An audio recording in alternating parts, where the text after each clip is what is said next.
Like most churches, they have always made the claim that this is just a sinful choice. It was so evil and so bad that we almost couldn't talk about it. It was worse probably than murderers or rapists. You just had the idea it was so terrible that it was unspeakable.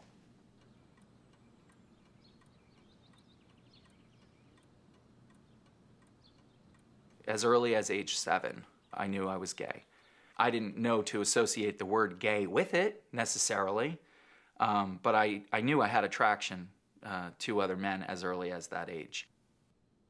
I desperately did not want to be gay. I was sort of spending those years trying to talk myself out of that. I can remember at age 12, in one of our Sunday school meetings, the priesthood leader that was giving the lesson said, oh, you know, the gays, they're lower than the animals, and, you know, they do all of these terrible things, and they're terrible people, and I definitely suffered from depression. I did all kinds of things to try to convince myself that I wasn't gay, and, you know, up to and including in my prayers at night making deals with God, like, you know, dear God, if you make these feelings for, you know, other boys go away, I will do this. I will be the best at, you know, at this, and I'll be the best at that, and I'll pray every day, you know. And then when I didn't keep my part of the deal, essentially, that made me feel even worse about myself. I was afraid of disappointing my parents probably the most. My dad and I had kind of a difficult relationship at times, and I did fear what my dad's reaction might be.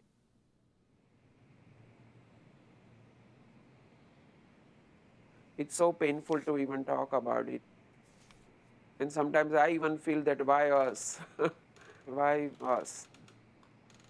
This is something, it's not acceptable in our scripture or any of our families or any of our societies or anything. And I always frame my children to be the perfect normal kid. And when this came up, I used to dream about it, that I must have gone wrong somewhere. I try to convince him in different ways that you have so many girlfriends, just pick up one and get married. I said, just get married. After a while, maybe you change your mind. I did tell him, like, I really don't think I can change. This is how I am. And he tried lovingly to tell me otherwise. And then he proceeded to give me a ring. In the Indian tradition, you know, we believe a lot in the sort of astrological stuff. And he gave me a certain kind of stone that, you know, with the sun rays sort of penetrating the stone and then reaching my skin would supposedly change me.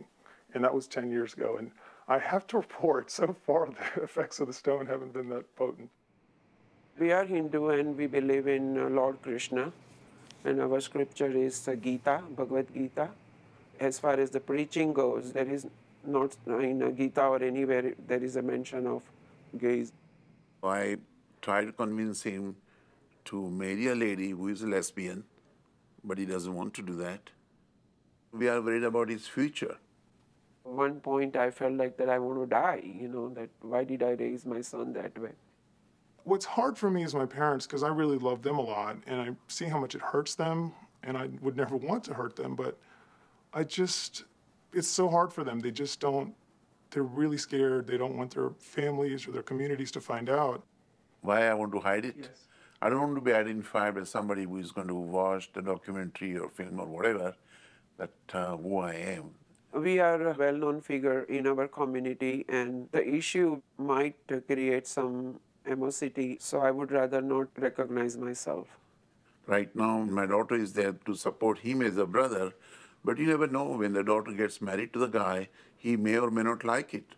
And that's why the straining of the relations between the brother and sisters. Any community, any ethnic community, even the Americans also, there isn't the idea of having a gay child in the family. But I guess in time, maybe you will learn to love. So I think that was a really good portrayal of how many different families struggle with that. Yeah. How many, it's very challenging, and how people want to support their children but find it very challenging. Some parents, I think that's important to point out, and some parents are very accepting. Right, right, and that they shift and change, so that parents maybe start out in one of the places here, but over time, And it can vary. Some it takes years and others it takes months to find PFLAG. But once they do, that's when they can shift and change and learn to love, like she said. That's terrific. That's terrific.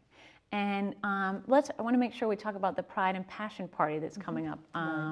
Tell us a little bit about it. Sounds like a lot of fun. Yeah, it's amazing. It's an incredible place we have people of all ages, actually kind of like this video, races, religions, cultures, and gay, straight, trans, and we're raising money for our Safe Schools program and our scholarship program.